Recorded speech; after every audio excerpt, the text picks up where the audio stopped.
You're sitting on your patio, cold drink in your hand, beautiful evening. The grill is warming up. The kids are playing in the yard. Everything is perfect. And then you hear it. That sound, that angry electric buzzing, getting closer and closer.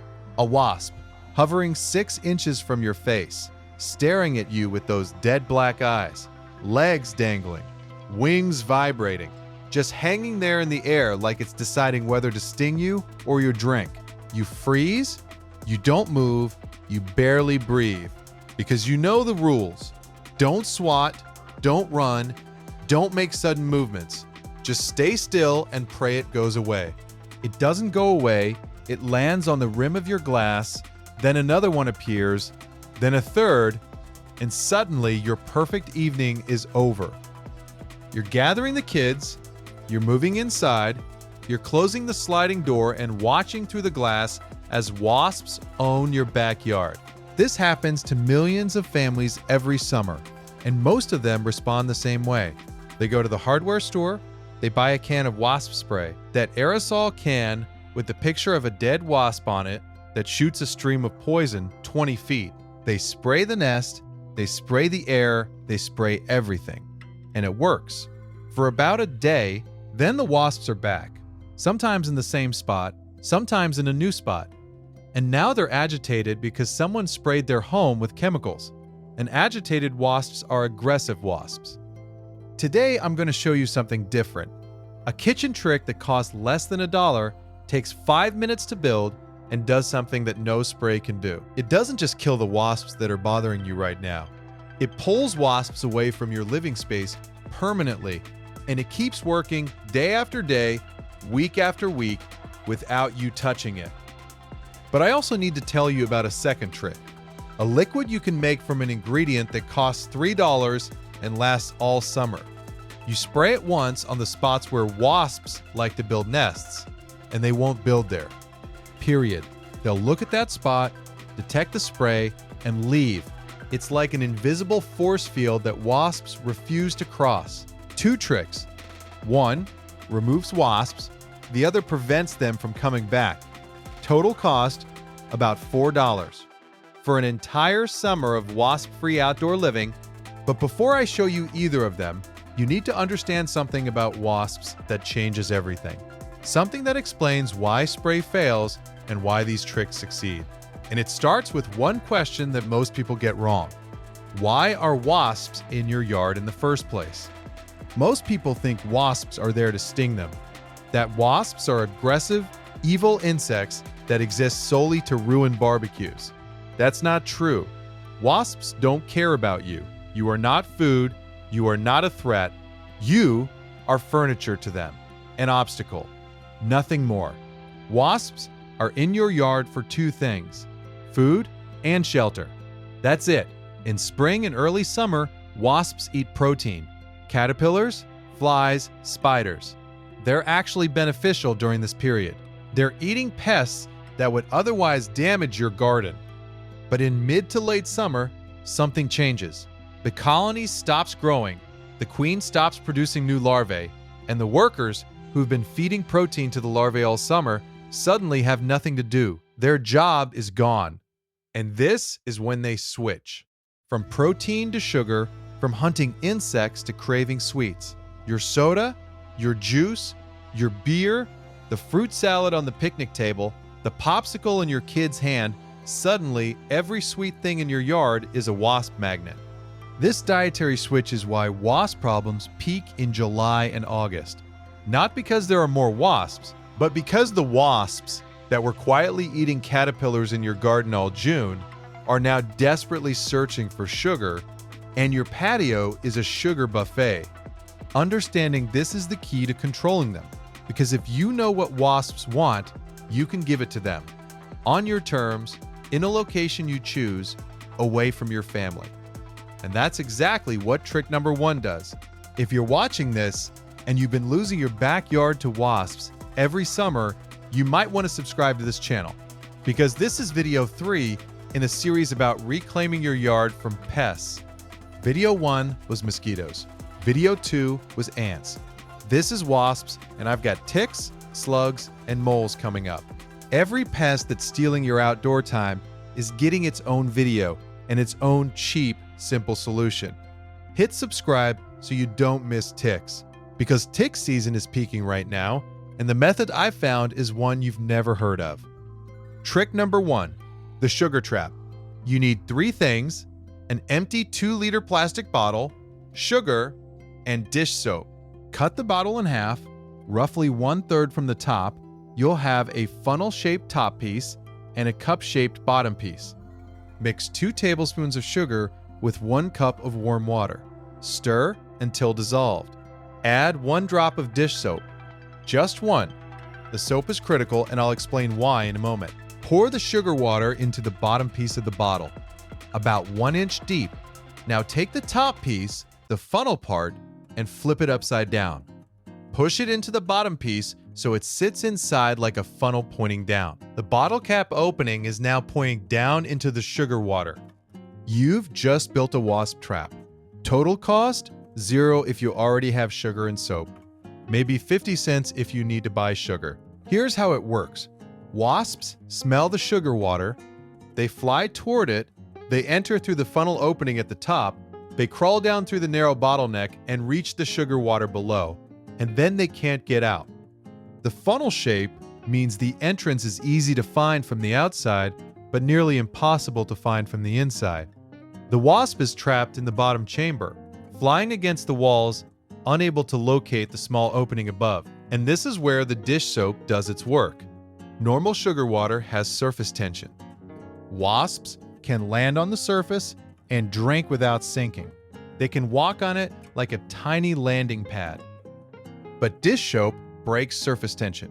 The moment a wasp touches the sugar water, it falls through the surface and sinks.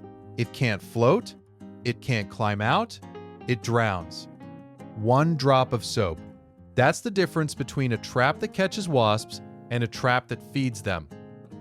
Now here's the part that most people get wrong. Where you place the trap. Do not put the trap on your patio table. Do not put it near where you sit. Do not put it on your deck railing, because then you're attracting wasps to the area you want them away from. Put the trap 20 to 30 feet away from your outdoor living space, near the edge of your yard, near a fence, near a tree line, somewhere that you don't go but wasps do. The trap pulls wasps toward the sugar source at the edge of your yard and away from the sugar sources on your patio. You're not eliminating wasps from the planet. You're redirecting them, moving the party to a location where they won't bother you. Set up 2 to 3 traps around the perimeter of your outdoor area. Check them weekly. When the bottom is full of dead wasps and it will fill up disturbingly fast in peak season, empty it, refill the sugar water, and reset. I put 3 traps around my yard last July. In the first week, I counted over 100 dead wasps across the 3 traps.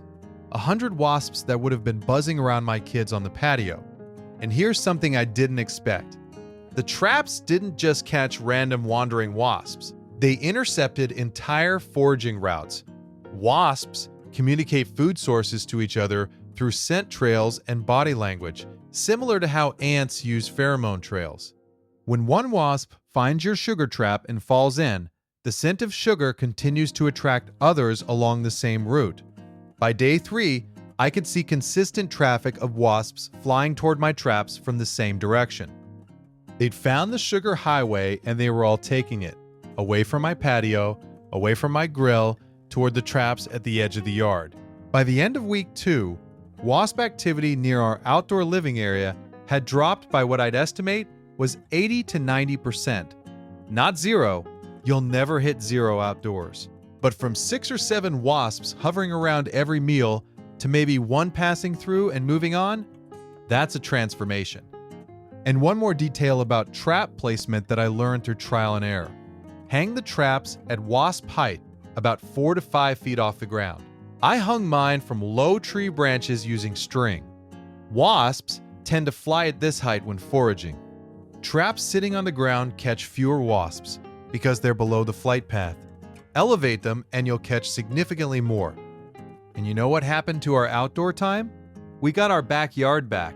We ate dinner outside every night, We had a 4th of July cookout without a single wasp incident. The traps were silently doing their job 30 feet away while we lived our lives.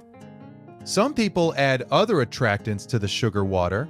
A splash of apple cider vinegar attracts wasps, but repels honeybees, which is important because you don't want to trap bees. Beer works too. Wasps love beer.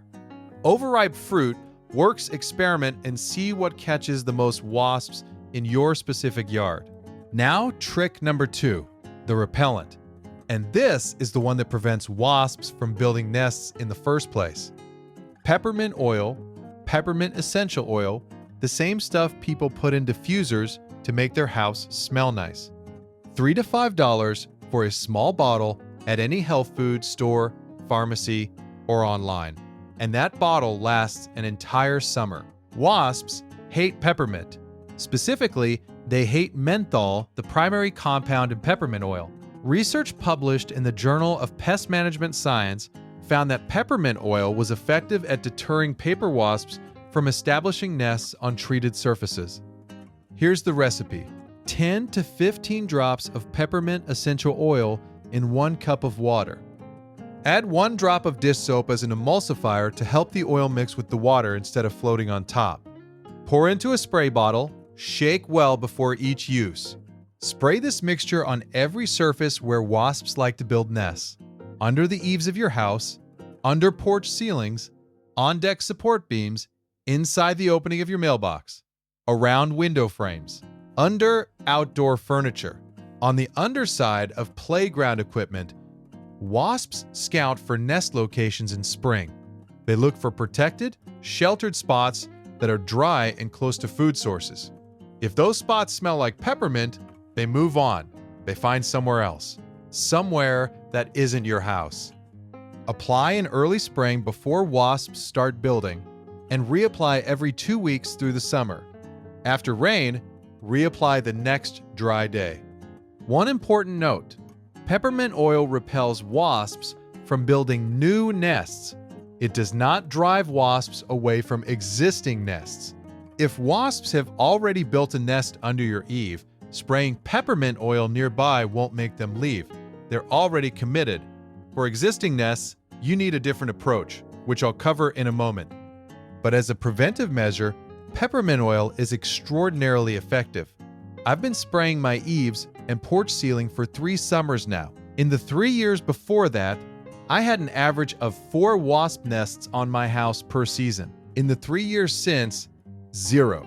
Not 1, 0 nests. 3 years, $5 per summer.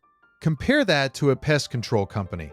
Preventive wasp treatment runs $100 to $150 per visit, recommended twice per season, $300 per year, or a service that uses synthetic pyrethroid sprays that do the same thing as your peppermint oil but cost 60 times more.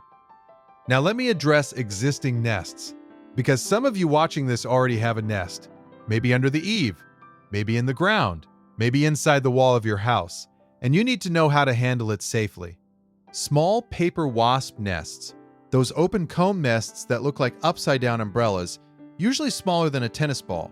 If the nest is small and contains fewer than about 20 wasps, you can handle it yourself. Wait until evening or early morning when wasps are least active. Approach slowly. Do not shine a flashlight directly at the nest, as some wasps are attracted to light. Using a long stick or broom handle, quickly knock the nest down into a bucket of soapy water. The soapy water drowns the wasps almost instantly. Then spray the attachment point with your peppermint oil solution. This prevents wasps from rebuilding in the same spot. Large nests, anything bigger than a tennis ball, or any nest with more than about 20 wasps, or any nest that's been established for more than a few weeks.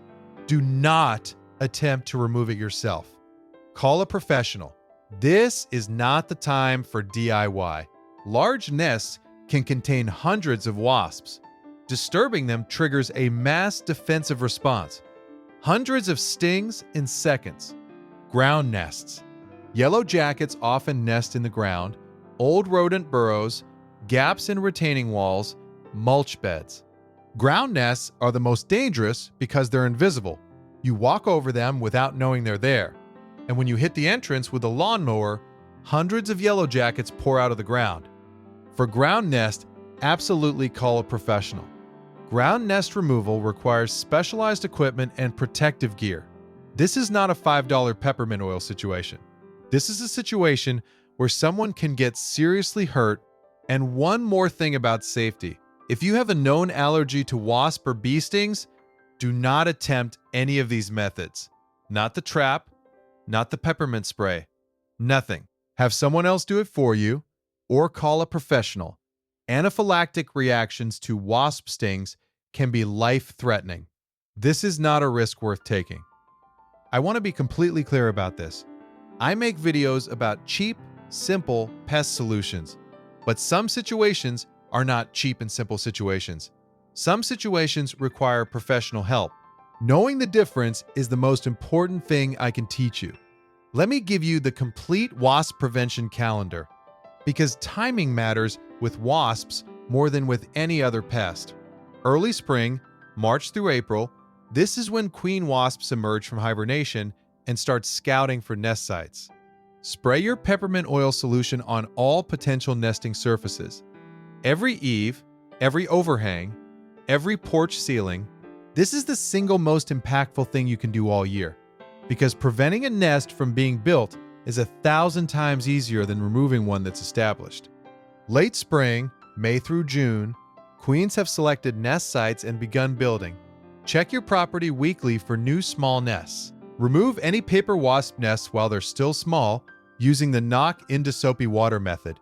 Reapply peppermint spray every 2 weeks, early summer, June through July. Set up sugar traps around the perimeter of your outdoor living space. Wasp colonies are growing and workers are becoming more visible. The traps will start catching foraging workers. Peak summer, July through August, maximum trap activity. This is when the dietary switch from protein to sugar happens and wasps become most annoying. Maintain traps weekly. Refill sugar water. Reapply peppermint spray. Late summer, September, colony production winds down. Traps will catch fewer wasps. New queens leave the nest to mate and find hibernation spots. You can remove traps after the first hard frost kills remaining workers. Total season cost: peppermint oil $5, sugar and soap for traps about $2.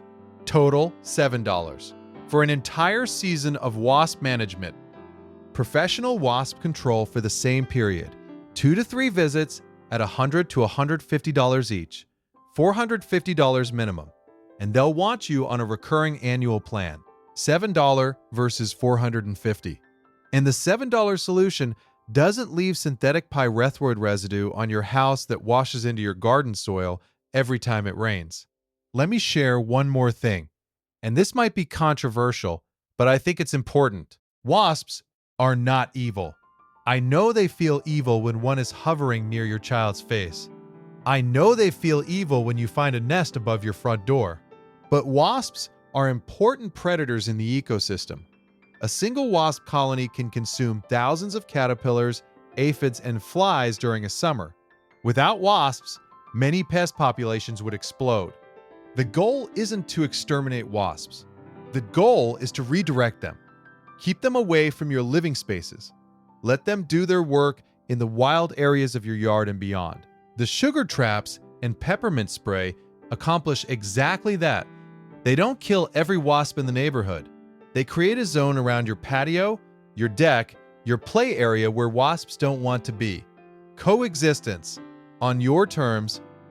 That's the philosophy of this channel. Not extermination, redirection. Here's what I need from you right now. Drop a comment and tell me your worst wasp story. Everyone has one. The sting that swelled up for a week. The nest you found inside your mailbox. The yellow jacket that flew into your car while you were driving. I want to hear it. And I want to know if you've tried any DIY methods before and whether they worked. Because the comments on this channel are becoming a community. Real people helping each other solve pest problems. Your story might be exactly what someone else needs to hear.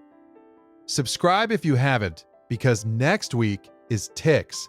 And with Lyme disease spreading into new areas every year, the cheap prevention method I found might be the most important video I've ever made. See you next week. Go build that trap tonight.